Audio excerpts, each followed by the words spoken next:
शब्दों के कटघरे में इमरान प्रतापगढ़ी, क्या है पूरी कहानी। पिछले कुछ वर्षों में भारतीय सार्वजनिक जीवन में कुछ नाम ऐसे रहे हैं जो लगातार बहस, समर्थन और विरोध के केंद्र में रहे हैं। इन्हीं नामों में इमरान प्रतापगढ़ी भी शामिल हैं। उन्हें कोई शायर के रूप में देखता है, कोई राजनीतिक नेता के रूप में, तो कोई उन्हें सत्ता के खिलाफ खड़ी एक तेज आवाज मानता है। उनकी मौजूदगी केवल साहित्यिक मंचों तक सीमित नहीं रही, बल्कि संसद, सड़कों, सोशल मीडिया और अदालतों तक पहुंची है। यही कारण है कि उनका नाम आते ही समर्थन और आलोचना दोनों एक साथ शुरू हो जाते हैं। इमरान प्रतापगढ़ी का सार्वजनिक जीवन उस दौर में उभरा जब देश में राजनीतिक ध्रुवीकरण तेज हो रहा था। धार्मिक पहचान, राष्ट्रवाद, सुरक्षा और असहमति जैसे मुद्दे लगातार खबरों में थे। ऐसे समय में उनकी कविताएं और भाषण सीधे इन सवालों से टकराते दिखाई दिए। उन्होंने बार बार यह कहा कि उनकी बात किसी समुदाय के पक्ष या विपक्ष में नहीं, बल्कि इंसाफ और संविधान के पक्ष में है। हालांकि आलोचकों ने इस दावे को स्वीकार नहीं किया और उनकी भाषा तथा प्रतीकों पर सवाल उठाए। उनकी शुरुआती पहचान एक मंचीय शायर के रूप में बनी। मुशायरों में पढ़ी गई उनकी रचनाएं जल्द ही रिकॉर्ड होकर सोशल मीडिया पर फैलने लगी। वीडियो क्लिप्स में उन्हें तालियों के बीच सत्ता से सवाल करते देखा गया। यही क्लिप्स धीरे धीरे राजनीतिक बहस का हिस्सा बनने लगी। समर्थकों ने इन्हें साहसिक और ईमानदार बताया, जबकि विरोधियों ने इन्हें उकसाने वाला करार दिया। इस तरह शायरी, जो परंपरागत रूप से साहित्य की विधा मानी जाती थी, राजनीतिक टकराव का माध्यम बन गई। राजनीति में उनकी सक्रिय भागीदारी ने विवादों को और गहरा कर दिया। राजनीतिक मंचों से दिए गए भाषणों में उन्होंने सरकार की नीतियों, कानून व्यवस्था और अल्पसंख्यकों के मुद्दों पर खुलकर बात की। उनके भाषणों का स्वर कई बार तीखा रहा, जिसे सत्ता पक्ष ने अनुचित बताया। कुछ मौकों पर प्रशासन की ओर से उनके कार्यक्रमों पर निगरानी बढ़ाई गई और आयोजनों को लेकर सावधानियां बरती गईं। इन घटनाओं ने यह सवाल खड़ा किया कि क्या एक कवि या नेता को अपनी बात कहने की पूरी आजादी है, या फिर सार्वजनिक व्यवस्था के नाम पर उस पर सीमाएं तय की जा सकती हैं। विवाद तब और बढ़ा जब कुछ राज्यों में उनके खिलाफ शिकायतें दर्ज की गईं। इन शिकायतों में आरोप लगाया गया कि उनके वक्तव्य समाज में तनाव पैदा कर सकते हैं। पुलिस द्वारा दर्ज की गई प्राथमिकी ने इस मुद्दे को राष्ट्रीय स्तर पर पहुंचा दिया। कई कानूनी विशेषज्ञों ने कहा कि किसी कविता या भाषण को अपराध मानने से पहले उसके पूरे संदर्भ को देखना चाहिए। दूसरी ओर सरकारी पक्ष का तर्क था कि कानून सभी के लिए समान है और यदि किसी बयान से शांति भंग होने की आशंका हो तो कार्रवाई जरूरी है। इन घटनाओं के बाद राजनीतिक प्रतिक्रियाओं का दौर शुरू हुआ। विपक्षी दलों ने इसे अभिव्यक्ति की स्वतंत्रता पर हमला बताया और कहा कि सरकार आलोचनात्मक आवाजों से डर रही है। उन्होंने यह भी आरोप लगाया कि चुनिंदा लोगों को निशाना बनाया जा रहा है। सत्ता पक्ष के नेताओं ने इन आरोपों को खारिज करते हुए कहा कि किसी भी लोकतंत्र में कानून व्यवस्था बनाए रखना सरकार की जिम्मेदारी है और कोई भी व्यक्ति कानून से ऊपर नहीं हो सकता। इस तरह इमरान प्रतापगढ़ी का मामला केवल एक व्यक्ति का नहीं रहा, बल्कि राजनीतिक सिद्धांतों की लड़ाई बन गया। सोशल मीडिया ने इस पूरे विवाद को और व्यापक बना दिया। उनके समर्थन में हैशटैग ट्रेंड हुए, वहीं विरोध में भी अभियान चले। कुछ यूजर्स ने उनकी कविताओं के पुराने वीडियो साझा कर यह दिखाने की कोशिश की कि वे लंबे समय से सत्ता से सवाल करते रहे हैं। दूसरी ओर आलोचकों ने उनके भाषणों की पंक्तियों को अलग अलग संदर्भ में पेश कर उन्हें भड़काऊ साबित करने की कोशिश की। इस डिजिटल बहस ने यह दिखाया कि आज के समय में जनमत कैसे तेजी से बनता और बदलता है। इस पूरे घटनाक्रम के बीच यह सवाल लगातार उठता रहा कि क्या कला और राजनीति को अलग अलग देखा जा सकता है। इमरान प्रतापगढ़ी के समर्थकों का कहना था कि इतिहास गवाह है कि शायर और लेखक हमेशा सत्ता से सवाल करते आए हैं। वे मीर, गालिब और फैज का उदाहरण देते हुए कहते हैं कि शायरी का काम सिर्फ मनोरंजन नहीं, बल्कि समाज को आईना दिखाना भी है। विरोधी पक्ष का कहना था कि जब कोई व्यक्ति राजनीतिक दल से जुड़ा हो तो उसकी हर बात को राजनीतिक संदर्भ में ही देखा जाएगा। इमरान प्रतापगढ़ी ने स्वयं कई बार कहा कि वे किसी एक समुदाय की नहीं, बल्कि पूरे समाज की बात करते हैं। उनके अनुसार जब वे कश्मीर, फिलिस्तीन या किसी अन्य मुद्दे पर बोलते हैं तो वह मानवाधिकार और इंसानियत के नजरिए से होता है। हालांकि आलोचकों का तर्क है कि ऐसे मुद्दों पर बोलने से अंतर्राष्ट्रीय और आंतरिक राजनीति में गलत संदेश जा सकता है। यही विरोधाभास उन्हें लगातार विवादों में रखता है। उनके कार्यक्रमों में उमड़ने वाली भीड़ यह दिखाती है कि उनकी बातों का असर एक बड़े वर्ग पर है। युवा दर्शक विशेष रूप से उनकी कविताओं से जुड़ाव महसूस करते हैं। कई युवाओं का कहना है कि उन्हें इमरान की बातों में अपने सवालों की झलक मिलती है। वहीं कुछ वर्गों में यह चिंता भी देखी जाती है कि इस तरह की भाषा समाज में और विभाजन पैदा कर सकती है। मीडिया की भूमिका भी इस पूरे मामले में महत्वपूर्ण रही है। कुछ चैनलों ने उन्हें निडर आवाज के रूप में पेश किया तो कुछ ने उन्हें विवादास्पद चेहरा बताया। टीवी डिबेट्स में उनकी कविताओं की पंक्तियां बार बार पढ़ी गईं और उनका अर्थ निकाला गया। इससे यह बहस और गहरी हो गई कि मीडिया किस तरह किसी व्यक्ति की छवि बनाने या बिगाड़ने में भूमिका निभाता है। समय के साथ यह स्पष्ट होता गया कि इमरान प्रतापगढ़ी का मामला केवल वर्तमान राजनीति तक सीमित नहीं है। यह भारत में असहमति की जगह है, अभिव्यक्ति की सीमा और राज्य की भूमिका जैसे बड़े सवालों से जुड़ गया है। उनके खिलाफ हुई कार्रवाई और उसके जवाब में उठी आवाजें इस बात का संकेत हैं कि लोकतांत्रिक समाज में टकराव स्वाभाविक है, लेकिन उसका समाधान संवाद से होना चाहिए। उनके समर्थकों का मानना है कि ऐसे मामलों से डरने के बजाय समाज को और अधिक खुले विमर्श की ओर बढ़ना चाहिए। उनका कहना है कि सवाल पूछने वालों को चुप कराने से समस्याएं खत्म नहीं होती। दूसरी ओर आलोचक यह दोहराते हैं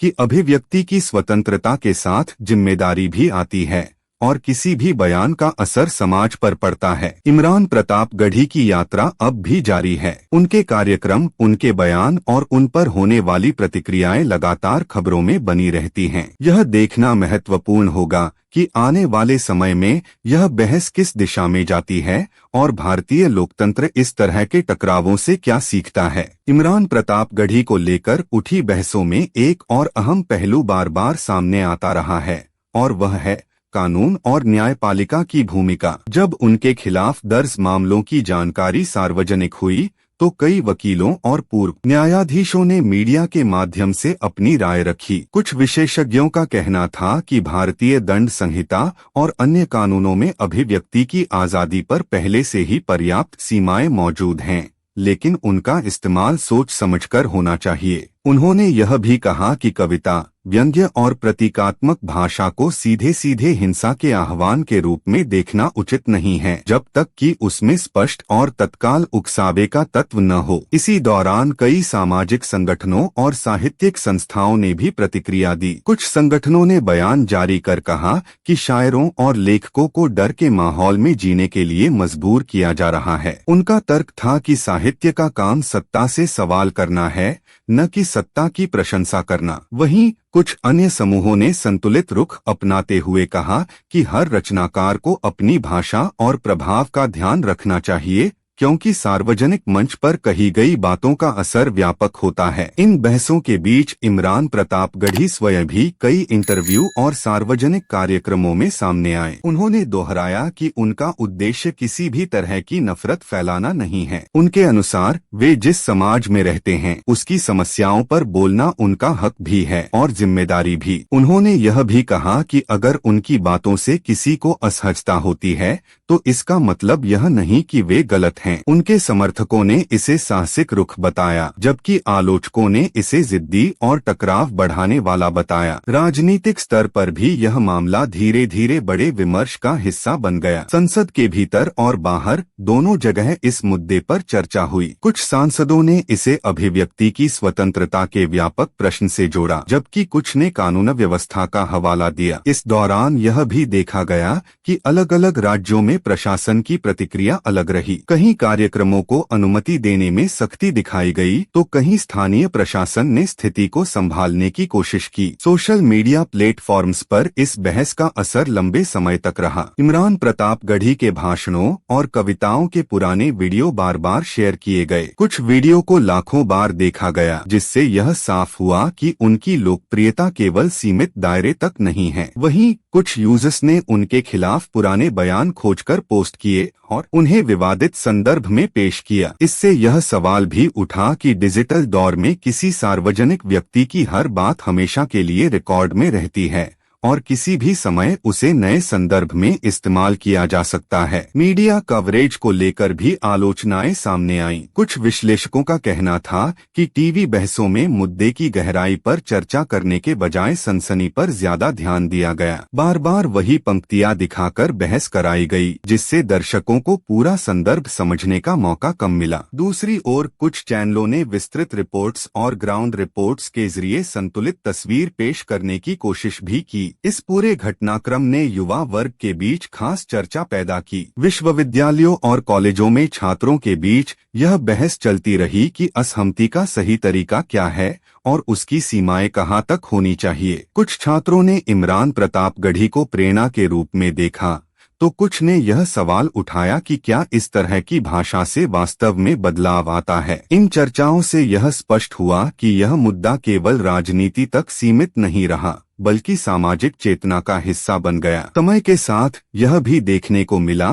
कि इमरान प्रतापगढ़ी के कार्यक्रमों में सुरक्षा व्यवस्था बढ़ा दी गई। आयोजकों को पहले से अधिक अनुमति प्रक्रियाओं से गुजरना पड़ा। कुछ जगहों पर कार्यक्रम रद्द भी किए गए, जिसके बाद आयोजकों और प्रशासन के बीच तनाव की खबरें आईं। इन घटनाओं ने यह सवाल फिर उठाया कि क्या सार्वजनिक मंचों पर अभिव्यक्ति की आज़ादी धीरे धीरे सीमित की जा रही है। अंतर्राष्ट्रीय स्तर पर भी कुछ मानवाधिकार संगठनों और विदेशी मीडिया संस्थानों ने इस मामले का संज्ञान लिया। उन्होंने भारत में अभिव्यक्ति की स्थिति पर टिप्पणी करते हुए कहा कि लोकतांत्रिक देशों में असहमति को जगह मिलनी चाहिए। हालांकि सरकारी पक्ष ने इन टिप्पणियों को आंतरिक मामलों में हस्तक्षेप बताते हुए खारिज किया। इससे यह मामला वैश्विक विमर्श का भी हिस्सा बन गया। इमरान प्रतापगढ़ी की छवि समय के साथ और जटिल होती गई। एक ओर वे मंचों पर तालियों के बीच पढ़े जाने वाले शायर रहे, तो दूसरी ओर कानूनी और राजनीतिक विवादों से घिरे व्यक्ति भी। उनके समर्थकों के लिए यह संघर्ष उनकी सच्चाई का प्रमाण था, जबकि आलोचकों के लिए यह उनकी सीमाओं का संकेत। विरोधाभास ने उन्हें लगातार सुर्खियों में बनाए रखा। यह भी देखा गया कि समय समय पर उनकी बातों की व्याख्या अलग अलग संदर्भों में की गई। कुछ मौकों पर वही पंक्तियां जो पहले सराही गई थीं, बाद में आलोचना का कारण बनी। इससे यह स्पष्ट हुआ कि शब्दों का अर्थ केवल लेखक की मंशा से नहीं, बल्कि सामाजिक राजनीतिक माहौल से भी तय होता है। इस पूरे परिदृश्य में आम जनता की भूमिका भी अहम रही। कई लोग ऐसे थे जो किसी राजनीतिक दल से जुड़े बिना केवल यह सवाल पूछ रहे थे कि क्या एक लोकतंत्र में इतनी असहिष्णुता ठीक है। वहीं कुछ लोग यह भी कह रहे थे कि अभिव्यक्ति की स्वतंत्रता का इस्तेमाल जिम्मेदारी से होना चाहिए। यह द्वंद्व समाज के भीतर गहरे स्तर पर मौजूद मतभेदों को दर्शाता है। इमरान प्रतापगढ़ी के भविष्य को लेकर भी कई तरह की अटकलें लगाई जाती रहीं। कुछ का मानना है कि वे आगे चलकर और सक्रिय राजनीतिक भूमिका निभा सकते हैं,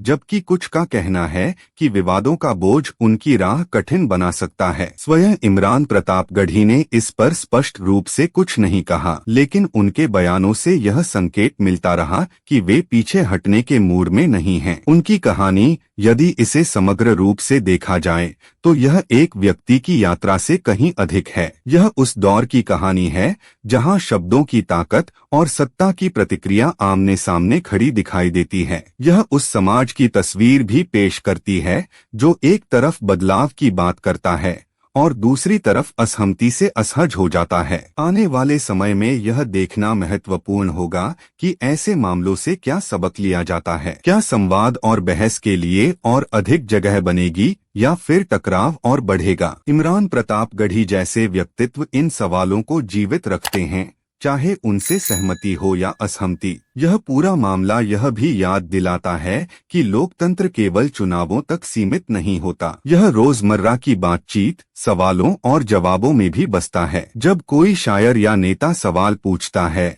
और समाज उस पर प्रतिक्रिया देता है, तो वही लोकतांत्रिक प्रक्रिया का हिस्सा बन जाता है। इमरान प्रतापगढ़ी की यात्रा अभी समाप्त नहीं हुई है। उनके शब्द, उनके बयान और उन पर होने वाली प्रतिक्रियाएं आगे भी सार्वजनिक जीवन का हिस्सा बनी रहेंगी। यह देखना समाज और संस्थाओं पर निर्भर करता है कि वे इन चुनौतियों का सामना किस तरह करते हैं और किस दिशा में आगे बढ़ते हैं।